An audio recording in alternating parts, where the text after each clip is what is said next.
Most welcome है, आपका हार्दिक स्वागत है। कैसे हैं आप सब लोग? मैं सोचती हूँ आप सभी लोग लॉकडाउन में घर में होंगे, सुरक्षित होंगे और जहाँ तक मेरा अनुमान है आप सभी कोरोना से बचाव के उपाय भी है वो अपना रहे होंगे। तो फिर भी आपको आगामी कुछ दिनों तक हमें अभी कोरोना से बच के रहना है। इससे अगर हम बच के रहेंगे तो ही हम सुरक्षित रह पाएंगे।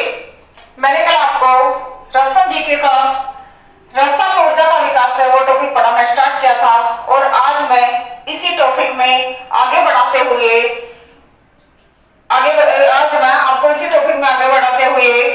एक एजेंसी की हम बात करेंगे जिसका नाम है राजस्थान ऊर्जा विकास अभिकरण। राजस्थान ऊर्जा विकास अभिकरण। राजस्थान ऊर्जा विकास जो अभिकरण है उसकी स्थापना याद रखनी है फ्रेंड्स आपको। ये की गई थी 21 जनवरी 1985। राजस्थान ऊर्जा विकास अभिकरण की स्थापना 21 जनवरी 1985 को की गई थी। अब इसका जो कार्य था वो फ्रेंड्स आपको याद रखना है। देखिए, कार्य है राज्य में गैर परंपरागत स्रोतों के विकास तथा इनके उपकरणों के उपयोग को बढ़ावा देना। ये जो इंपॉर्टेंट कार्य है वो हमारे राजस्थान ऊर्जा विकास अभिकरण का नाम है। और जो राजस्थान ऊर्जा विकास अभिकरण है इसको राजस्थान एनर्जी डेवलपमेंट एजेंसी के नाम से जाना जाता है, अर्थात इसको शॉर्ट में हम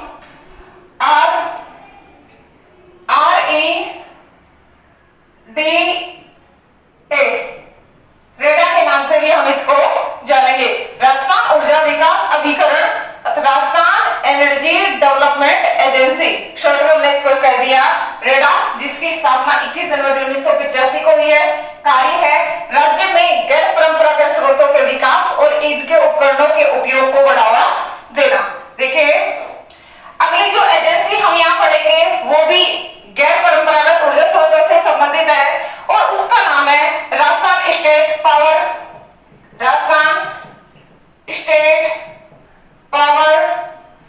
कॉर्पोरेशन लिमिटेड।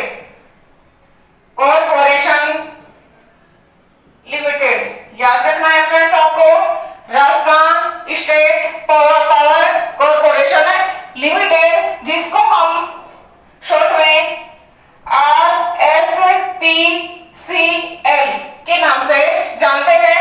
R से राजस्थान हो गया, S से स्टेट हो गया और P से पावर हो गया, C से कॉर्पोरेशन हो गया और L से बन गया हमारा लिमिटेड। इसकी जो स्थापना है वो की गई थी फ्रेंड्स 1995 में।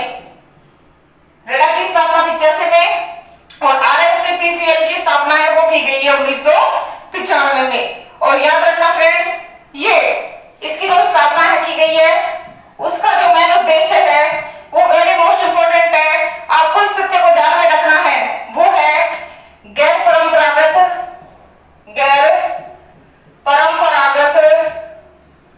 ऊर्जा स्रोतों, गैर परंपरागत ऊर्जा संसाधनों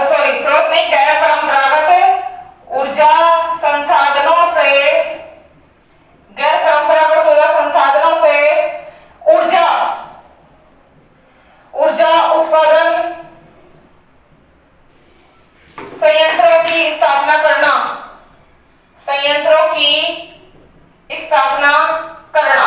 देखिए पुनः इसको, जो RSPCL है उसकी स्थापना का उद्देश्य है जो गैर परंपरागत ऊर्जा के संसाधन या स्रोत है उनसे ऊर्जा उत्पादन संयंत्रों की स्थापना करना। यानी दोनों के दोनों जो अभिकरण है ये गैर परंपरागत ऊर्जा के साधनों से है या संसाधनों से है। इसका उद्देश्य तो राज्य में गैर परंपरागत स्रोतों का विकास और इनके उपयोगों को बढ़ावा देना है, जबकि आरएसपीसीएल का उद्देश्य है कि जो गैर परंपरागत ऊर्जा स्रोत है उनसे ऊर्जा का उत्पादन कैसे किया जाएगा, उन संयंत्रों की स्थापना करना है।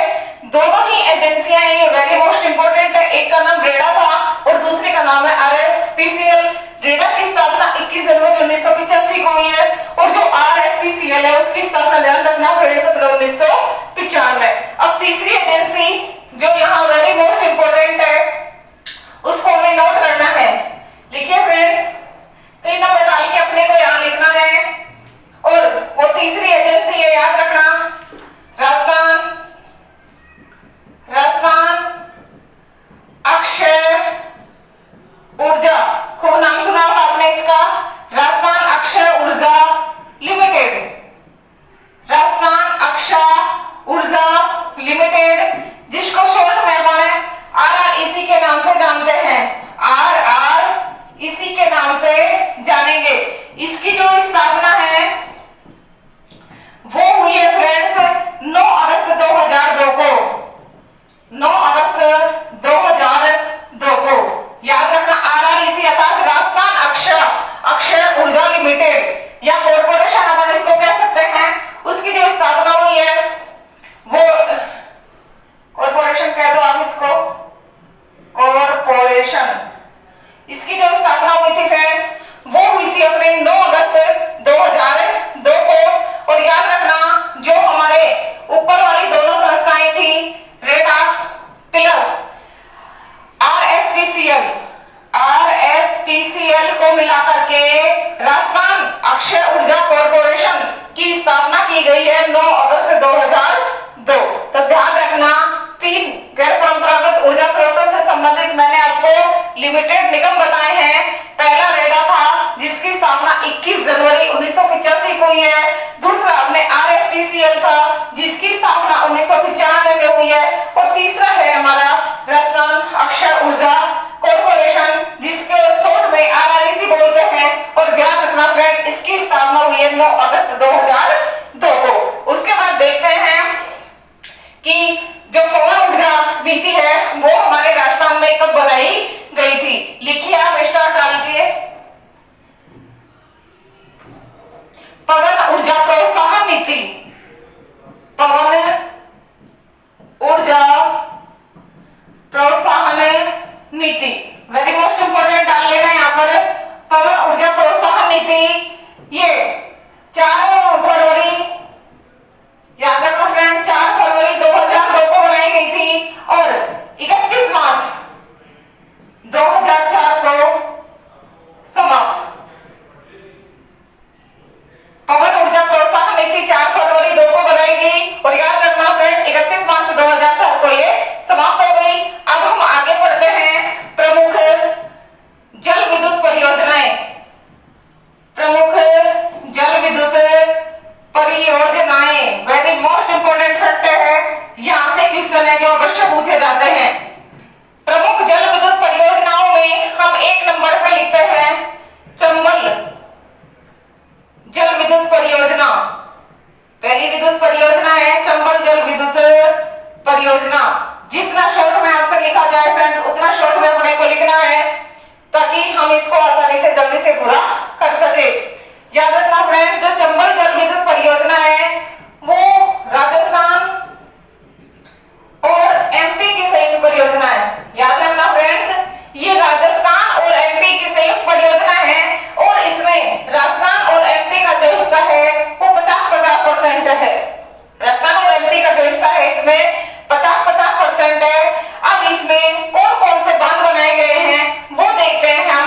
1 नंबर पे जो प्रथम बांध बनाया जाएगा 2 राज्यों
ध्यान रखना ये चित्तौड़गढ़ में है। और कस्बा पूछे तो अपने रावत फाटक के पास है, मैंने पहले भी आपको लिखवा दिया था इसमें। और इसकी जो क्षमता है वो है 172 मेगावाट। ये आपको इंपोर्टेंट फैक्ट याद रखने हैं कि राणा प्रताप सागर बांध की जो क्षमता है वो है 172 मेगावाट। तीसरा जो बांध बनेगा वो है जवाहर सागर बांध। याद रखना फ्रेंड्स, जवाहर सागर बांध है वो है कोटा में। जवाहर सागर बांध कोटा में है और इसकी जो क्षमता है वो आपको याद करना है वो है 99 मेगावाट। तो याद रखना फ्रेंड्स, ये चंबल नदी के ऊपर 3 प्रमुख बांध बनाए गए हैं, जिनमें से पहला जो बांध था वो हमारे गांधी सागर बांध था, जो राजस्थान में नहीं है, वो था अपने मध्य प्रदेश में और उसकी जो क्षमता है वो है 115 वाट। दूसरा जो विद्युत संयंत्र लगाया गया था वो रावतवाड़ा में यानी राजस्थान के अंदर लगाया गया था और वो उसकी जो क्षमता है वो है 172 मेगावाट। तीसरा जो बांध है वो है हमारा जवाहर सागर बांध, जो कोटा में था और जिसकी जो क्षमता है वो 99 है। यदि कुल क्षमता पूछ ली जाए, कुल क्षमता, तो हमें इन तीनों को जोड़ देना है। 115 था, 172 था और प्लस 99 मेगावाट और ये टोटल आ जाएगा 386 मेगावाट। याद रखना, चंबल जल विद्युत परियोजना से जो कितने मेगावाट विद्युत का उत्पादन होता है वहां पर हमारा आंसर हो जाएगा 386। और यदि अलग अलग पूछ लिया जाए तो अपने को एमपी वाले से तो कर 115 और राणा प्रताप से 172 और जो जवाहर सागर है उससे कर 99 मेगावाट। इसी क्रम में आगे बढ़ते हुए फ्रेंड्स हम दूसरी जल विद्युत परियोजना पढ़ते हैं और वो परियोजना है माही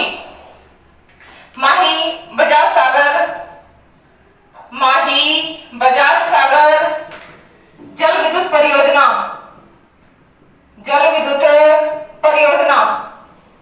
माही बजाज सागर जल विद्युत परियोजना। इस परियोजना के अंदर राजस्थान प्लस गुजरात का हिस्सा है। इस परियोजना में राजस्थान और गुजरात का हिस्सा है।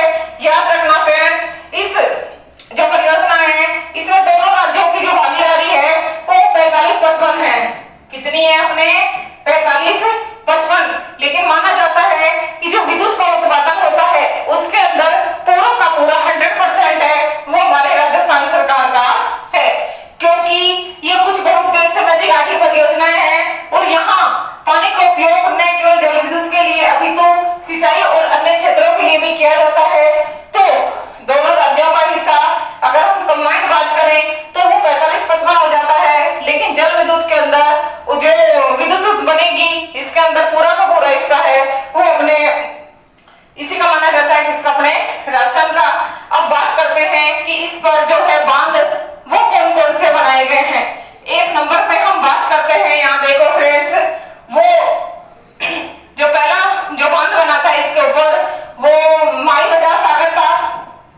माही बजाज सागर है जो बोरकुंडा बांसवाड़ा में है और यही यहाँ जल विद्युत की दृष्टि से इंपॉर्टेंट है। पहला जो बांध है वो बोरकुंडा माही बजाज सागर बांध है जो बोरकुंडा में है और इसका जो उद्घाटन हुआ था वेरी मोस्ट इंपोर्टेंट याद रखना, 1 नवंबर 1983 को तत्कालीन जो प्रधानमंत्री थी इंदिरा गांधी के द्वारा।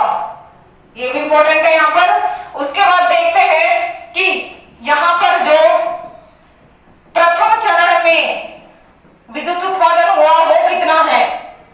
प्रथम चरण में विद्युत उत्पादन और द्वितीय चरण में विद्युत उत्पादन। प्रथम चरण में विद्युत उत्पादन कितना हुआ और द्वितीय चरण में कितना हुआ। याद रखना, प्रथम चरण में तो हुआ है 50 मेगावाट और द्वितीय चरण में हुआ है फ्रेंड्स 90 मेगावाट। तो जो कुल होगा उत्पादन वो जाएगा 140 मेगावाट। दोबारा से देखिए फ्रेंड्स, माही बजाज सागर जल विद्युत परियोजना हमने पढ़ी, राजस्थान और गुजरात की ये परियोजना है। राजस्थान सरकार का कितना है 55। 2 बांध बनाएंगे इसका, लेकिन जो जल विद्युत की दृष्टि से इंपॉर्टेंट है वो अपने माही बजाज सागर बांध ही है, इसलिए हम इसी को पढ़ेंगे, जिसका जो गोलकुंडा बांसवाड़ा में बना है। उद्घाटन 1 नवंबर 1983 को इंदिरा गांधी जो वर्तमान पीएम उस समय पीएम थे उसके द्वारा किया गया। 2 चरणों में यहाँ विद्युत उत्पादन हुआ। पहले चरण में 50 मेगावाट और दूसरे चरण में हुआ है फ्रेंड्स 90 मेगावाट, और जो कुल है इसका वो आ जाएगा फ्रेंड्स 140। और याद रखना है आपको कि माही बजाज सागर में जो माही नदी के ऊपर जो दूसरा बांध बनाया गया फ्रेंड्स वो है हमारे एक पिकअप बांध है, जिसको हम शायद कागदी पिकअप बांध बोलते हैं, और कागदी पिकअप बांध है वो माही नदी के ऊपर है जो बांसवाड़ा के अंदर बनाया गया है। और याद रखना फ्रेंड्स कि इसके ऊपर एक और बांध बनाया गया है, लेकिन वो गुजरात में है और उस बांध का नाम है कडाना बांध। लेकिन हम यहाँ सिर्फ जल विद्युत से संबंधित पढ़ेंगे, और जल विद्युत से संबंधित है इस पर एक ही बांध है और वो है हमारा माही बजाज सागर बांध।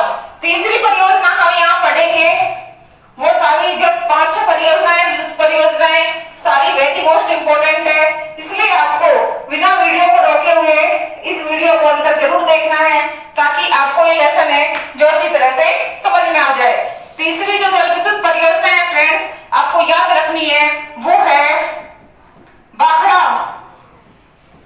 भाखड़ा नांगल परियोजना। मैं शॉर्ट में लिख रही हूं यहाँ पर भाखड़ा नांगल परियोजना।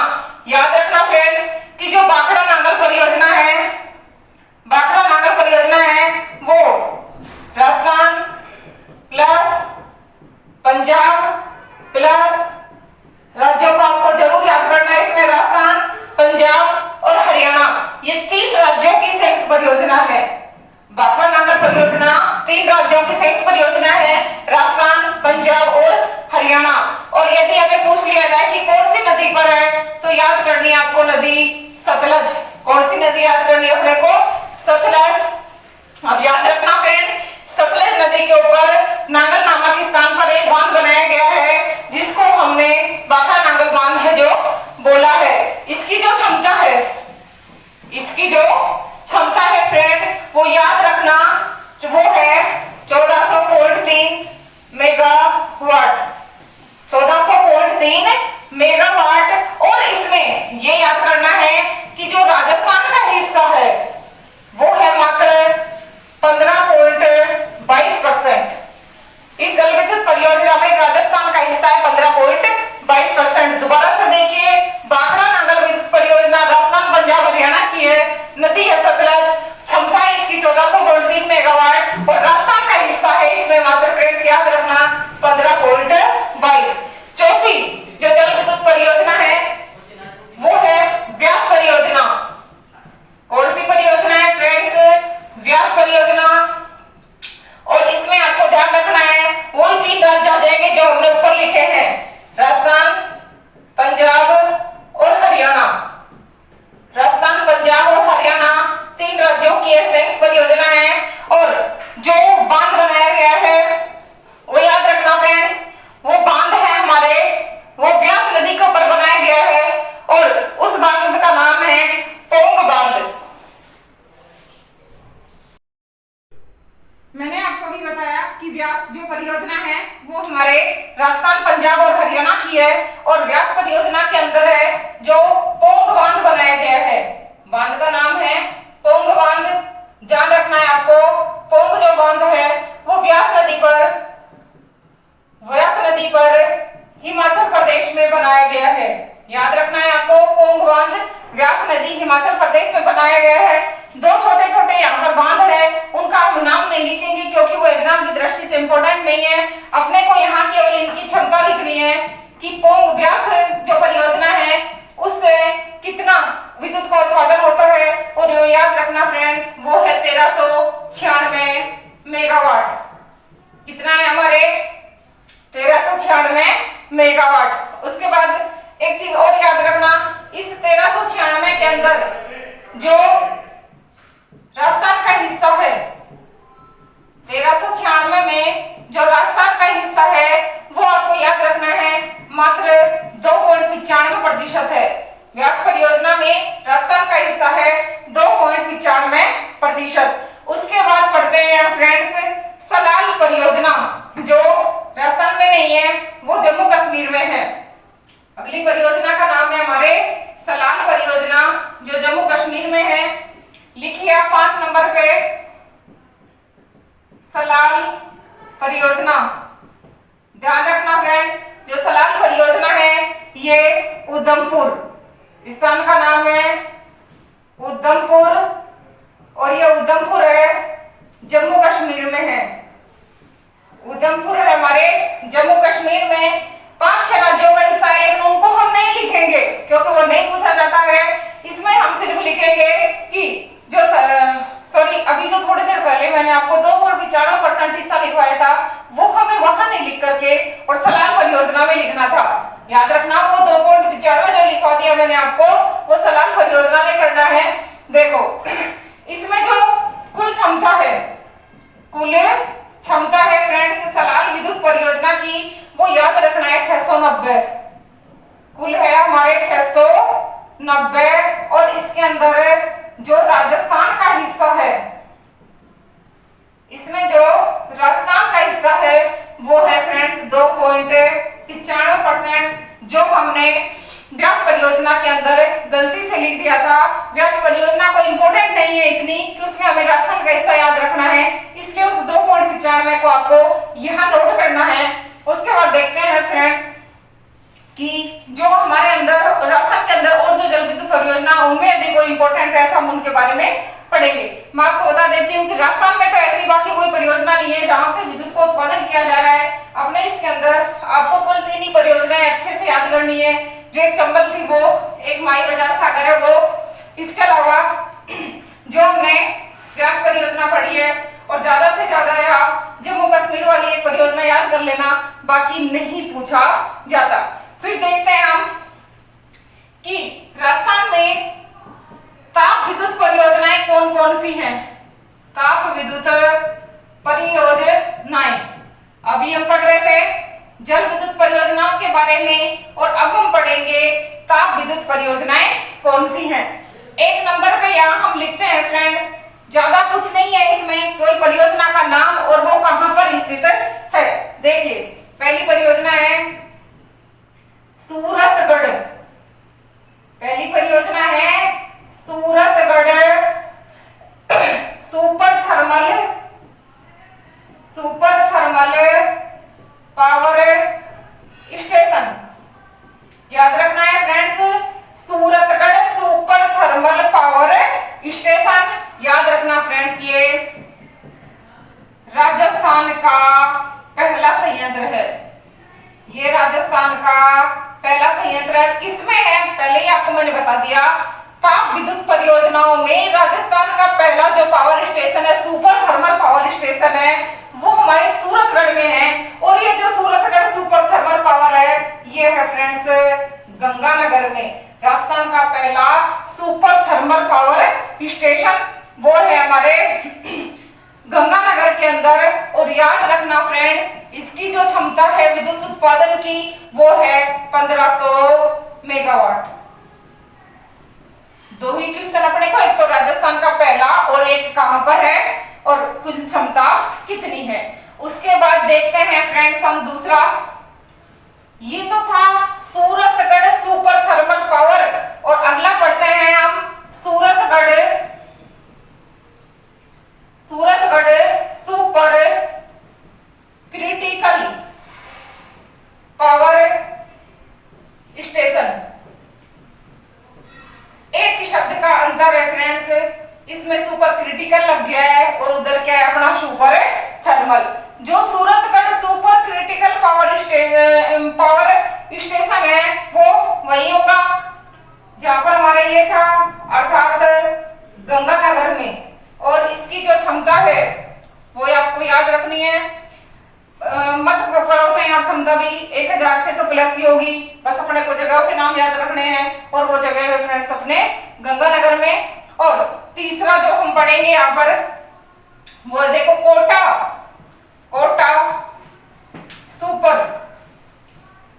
सुपर तापीय पावर स्टेशन।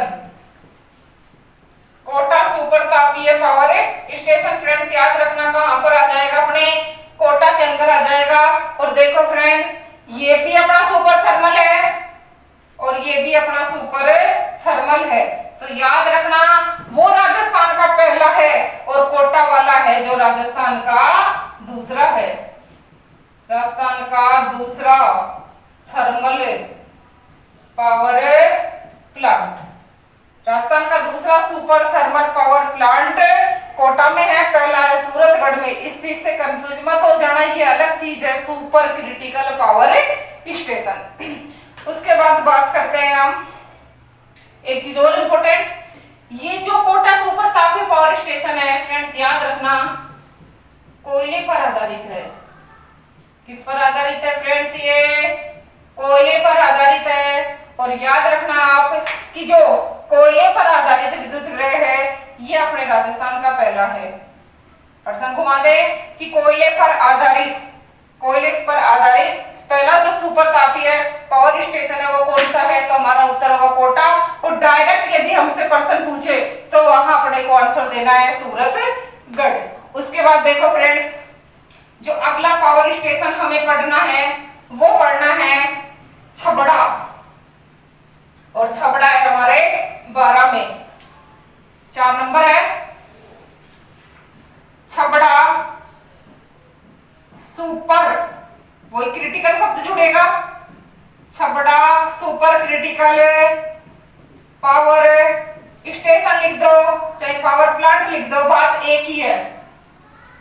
पहला सुपर क्रिटिकल पावर स्टेशन हमारे सूरतगढ़ में था, और दूसरा जो सुपर क्रिटिकल पावर स्टेशन है वो याद रखना फ्रेंड्स वो है हमारे 12 में।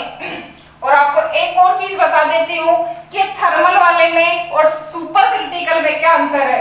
जो सुपर क्रिटिकल है उसकी एक इकाई से 1000 मेगावाट क्षमता का विद्युत का उत्पादन होता है, और जो सुपर थर्मल थे उनके अंदर सभी इकाइयों को मिला करके और 1000 का उत्पादन होना चाहिए, और क्रिटिकल में 1000 मेगावाट से ज्यादा। उसके बाद हम पढ़ते हैं एक और क्वेश्चन इसमें यहाँ, Chhabra super thermal power station. देखो फ्रेंड्स, ऊपर वाले में तो हमारे क्रिटिकल शब्द था और यहाँ पर हमारा क्या है? थर्मल। तो क्रिटिकल में तो ये सेकेंड स्थान आ गया, और अगर अपने को सुपर थर्मल में पूछ लिया जाए तो याद रखना 12 के अंदर है, और ये राजस्थान का तीसरा है। राजस्थान का तीसरा थर्मल पावर प्लांट। एक बार पुनः बता देती हूँ, राजस्थान का पहला सुपर थर्मल पावर प्लांट है सूरतगढ़ में। राजस्थान का जो दूसरा है सुपर थर्मल पावर प्लांट वो कोटा में है, और राजस्थान का जो तीसरा है सुपर थर्मल में वो है फ्रेंड्स छबड़ा में। और छबड़ा कहाँ पर है? 12 में। यदि हमें सुपर क्रिटिकल की बात करता है जहां एक इकाई से ही विद्युत का उत्पादन 1000 मेगावाट से ज्यादा होता है, उसे सुपर क्रिटिकल कहते हैं। उसमें एक नंबर पे पूछे तो सूरतगढ़ करना है फ्रेंड्स, और यदि दूसरा पूछे हमें तो दूसरा में हमें करना है क्या? छबड़ा। और जो छबड़ा है वो थर्मल के अंदर फ्रेंड्स इसका स्थान आता है हमारे तीसरा। तो इन 5 तथ्यों को आपको अच्छी तरह से याद करना है, क्योंकि एग्जाम में कई बार इसमें से क्वेश्चन है जो पूछा जाता है। आगे देखते हैं फ्रेंड्स, हम जो अगली कुछ तापीय विद्युत परियोजना है वो कौन सी है? ध्यान रखना, जो इंपॉर्टेंट है मैं आपको वही लिखवा रही हूँ। और 6 नंबर पे आपको लिखना है लिग्नाइट आधारित, बहुत ये भी वेरी मोस्ट इंपॉर्टेंट है। लिग्नाइट याद रखना है, यहाँ पर एक कोयला है, कोयले की एक किस्म है, कोयले वाला हम लिख चुके हैं कोटा में। लिग्नाइट पर आधारित, या लिग्नाइट के नाम से याद कर लो, lignite super thermal power plant. Lignite जो कोयले का एक अयस्क है उस पर आधारित जो सुपर थर्मल पावर प्लांट है वो याद रखना फ्रेंड्स आपको, वो है गिरल में, और गिरल है बाड़मेर में। यदि डायरेक्ट कोयले पर आधारित पूछे तो कोटा कर देना, और लिग्नाइट पर आधारित पूछता है तो हमें करना है गिरल, और ये गिरल कहाँ पर है? बाड़मेर में। और याद रखना फ्रेंड्स, एक और चीज तथ्य बता देती हूँ, ये जर्मनी की सहायता से लगाया गया। ये किसकी सहायता से स्थापित हुआ था? जर्मनी की सहायता से। उसके बाद देखिए आगे, अगला है 7 नंबर पे हमारा बरसिंगसर। बरसिंगसर पावर प्लांट, ये आपको याद रखना है फ्रेंड, पावर प्लांट। ये बरसिंगसर जो जगह है वो बीकानेर में है। तो जो बरसिंगसर के नाम से पावर प्लांट पूछ ले तो हमारे को बीकानेर करना है। और लिग्नाइट कोयले पर आधारित पहला पूछ ले तो वो हमारा गिरल बाड़मेर में, जो जर्मनी की सहायता से। और ये भी याद रखना फ्रेंड्स, लिग्नाइट की सहायता, लिग्नाइट पर ही आधारित है। ये भी लिग्नाइट पर आधारित है। और लिग्नाइट पर आधारित जो पहला था वो जर्मनी की सहायता से गिरल बाड़मेर में लगाया गया था। उसके बाद देखिए फ्रेंड्स, तीसरा जो अपन इसके अंदर महत्वपूर्ण तथ्य पढ़ने के लिए जा रहे हैं, पहला जल विद्युत परियोजना पढ़ा है, दूसरा हमने ताप विद्युत पर आधारित पूछ पढ़ा है, और तीसरा हम पढ़ेंगे गैस व तरल ईंधन आधारित परियोजनाएं। कोड नंबर 3 लिख लो या स्टार डाल के लिख लो, कैसे भी लिख लेना। वो अपने को ऐसे लिखना है, गैस व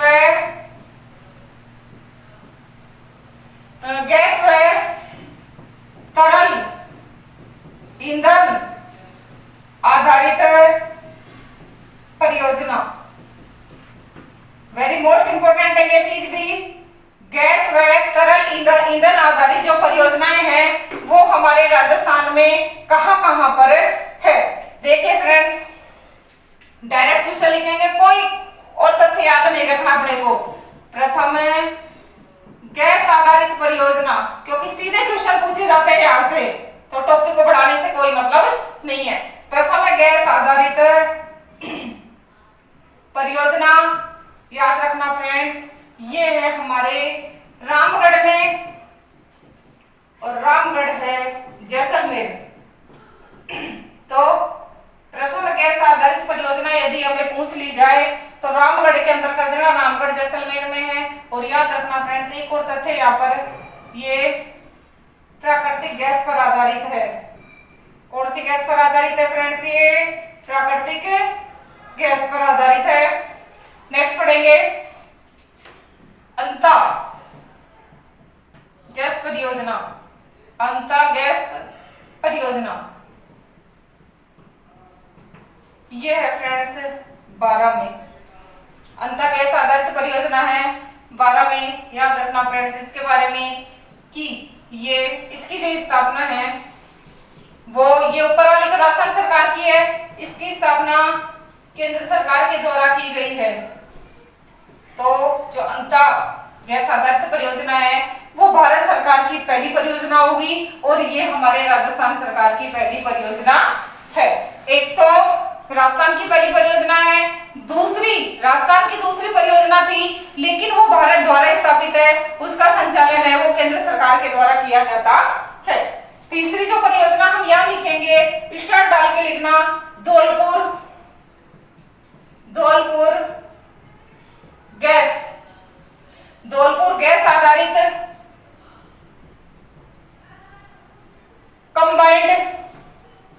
कंबाइंड साइकिल तापीय पावर प्लांट। धौलपुर गैस आधारित कंबाइंड साइकिल तापीय पावर प्लांट। याद रखना, ये जो यहाँ पर ये गैस आएगी, याद रखना कई बार एग्जाम में पूछा गया है, ये नेफ्ता पर आधारित है। किस पर आधारित है फ्रेंड्स? नेफ्ता पर आधारित है। और नाम से पता लग रहा है ये जो परियोजना है ये है हमारे कहां पर? धौलपुर के अंदर। और याद रखना जो अंता वाली पढ़ी थी हमने वो केंद्र सरकार द्वारा स्थापित थी, और जो पहली गैस परियोजना है वो रामगढ़ में है। जो तो धौलपुर वाली गैस आधारित परियोजना आएगी फ्रेंड्स, जो नेफ्था के ऊपर आधारित है, ये राज्य की दूसरी है, ये पहली है, और ये भारत सरकार द्वारा स्थापित राजस्थान में पहली गैस आधारित परियोजना है।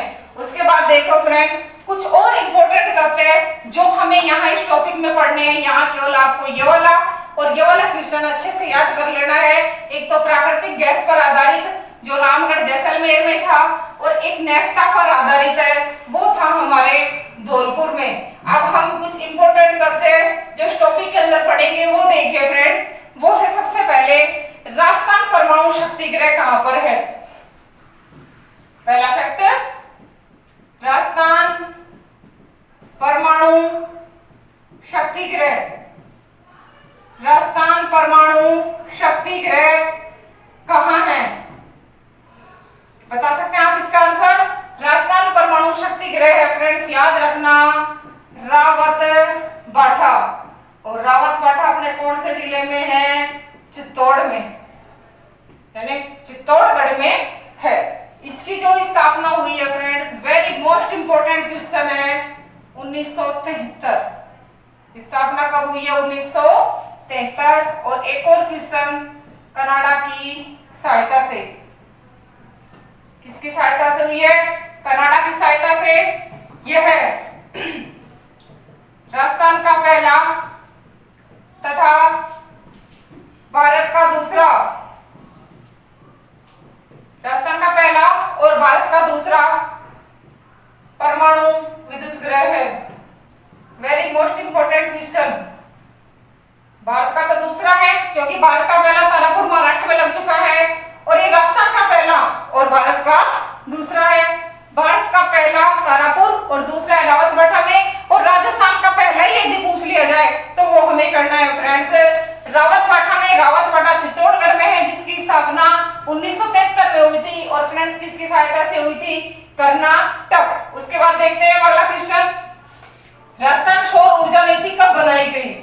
राजस्थान सौर ऊर्जा नीति, ये भी बहुत इंपॉर्टेंट है। राजस्थान सौर ऊर्जा नीति है फ्रेंड्स, याद रखना आपको, 2014 में बनी थी और 8 अक्टूबर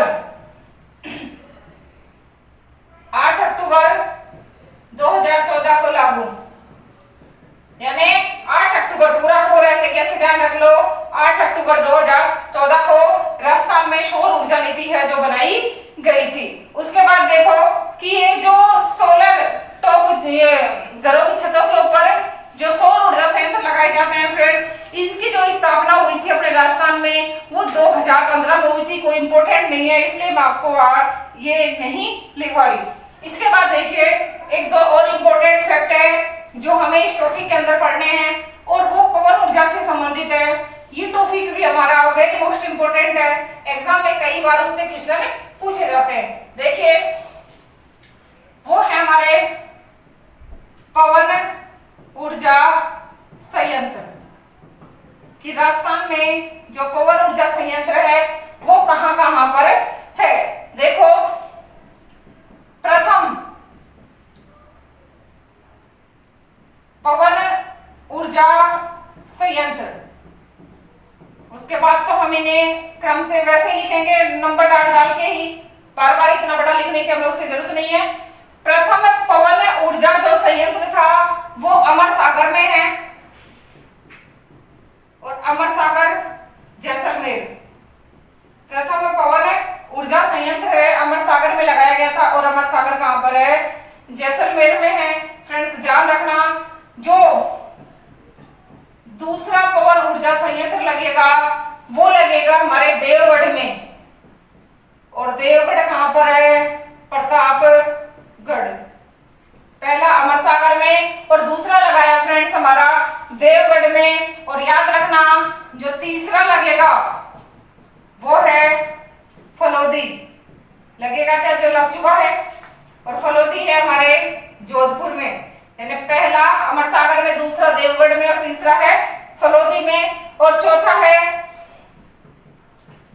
सोडा बांधन है जगह का नाम, सोडा बांधन। और ये है फ्रेंड्स अपने जैसलमेर।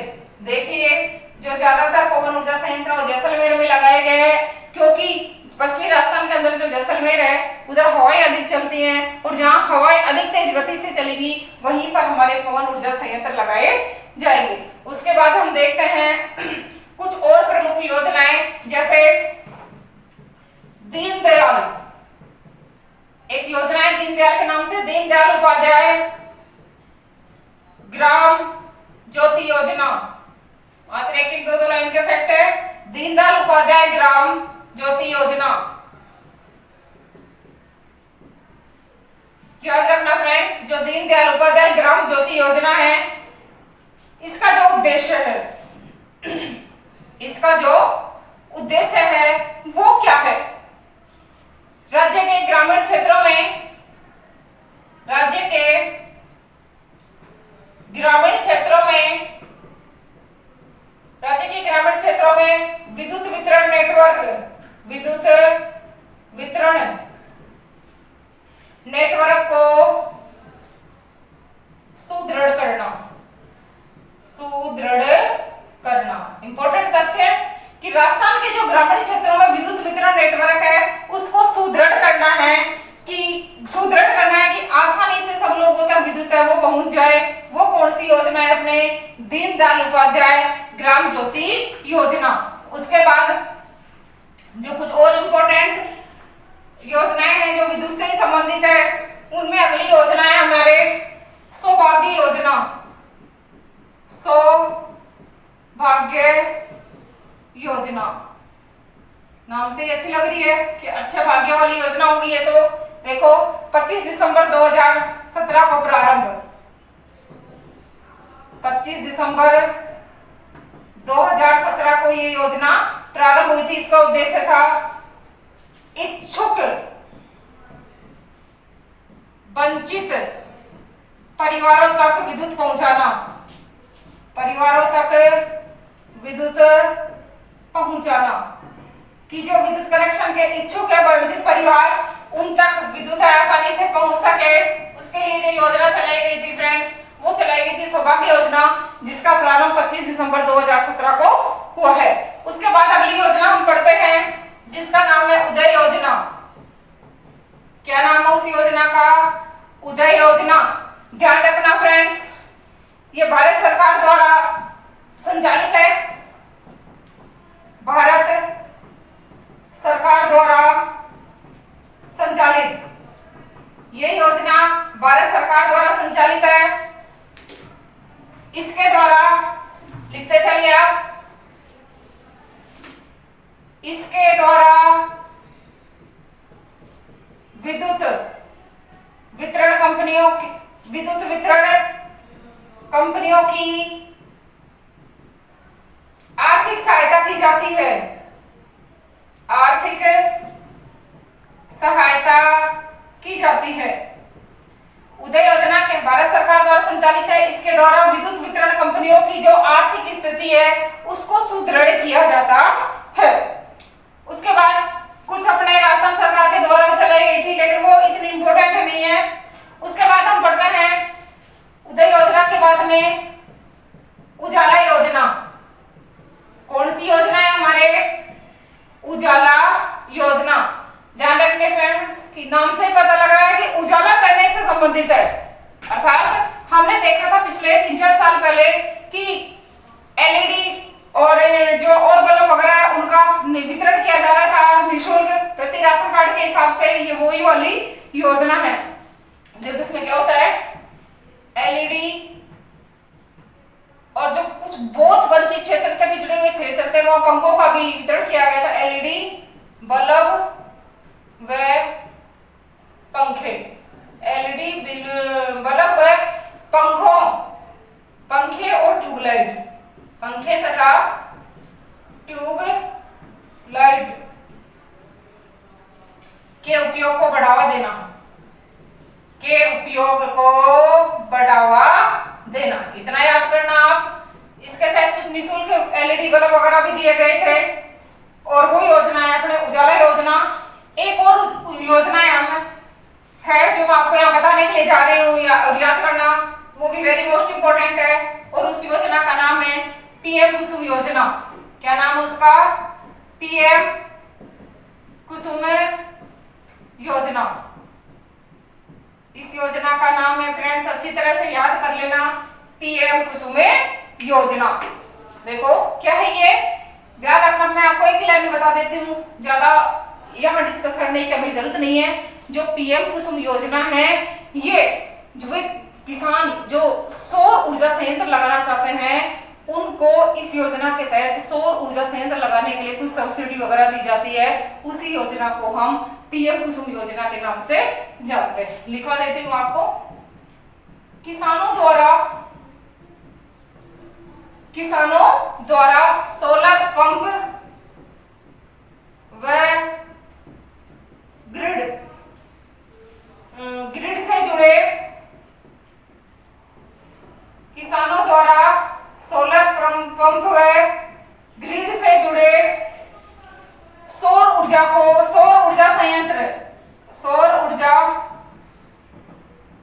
संयंत्रों की स्थापना की जाती है। जो मैंने आपको शुरू में बता दिया है कि किसानों द्वारा जो अपना खेती का काम करने के लिए जो उनके पर्सनल निजी जो सौर ऊर्जा संयंत्र लगाए जाते हैं वो पीएम कुसुम योजना के तहत लगाए जाते हैं और इसके अंदर कुछ सब्सिडी है और राज्य और केंद्र सरकार दोनों के द्वारा दी जाती है। इसी को हम पीएम कुसुम योजना कहते हैं। देखिए फ्रेंड्स, आपने वीडियो को एंड तक देखा इसे, तभी आपको ये टॉपिक शायद अच्छी तरह से समझ में आया होगा। यदि आपको मेरा वीडियो पसंद आ रहा है तो कृपया लाइक करिए, अपने दोस्तों के पास शेयर करिए और यदि आपने अभी तक मेरे इस YouTube चैनल को सब्सक्राइब नहीं किया है तो सबसे पहले प्लीज इसे शेयर करिए, सब्सक्राइब करिए और अपने मित्रों के पास इसे ज्यादा से ज्यादा शेयर करिए ताकि आपके साथ साथ अन्य लोगों को भी इसका फायदा मिल सके और मेरे आने वाले वीडियो सबसे पहले आप तक पहुंचे। इसलिए प्लीज बेल आइकन को भी आपको प्रेस करना है ताकि आगे जो भी वीडियो डलेगा वो आप तक सबसे पहले पहुंच सके। Thank you.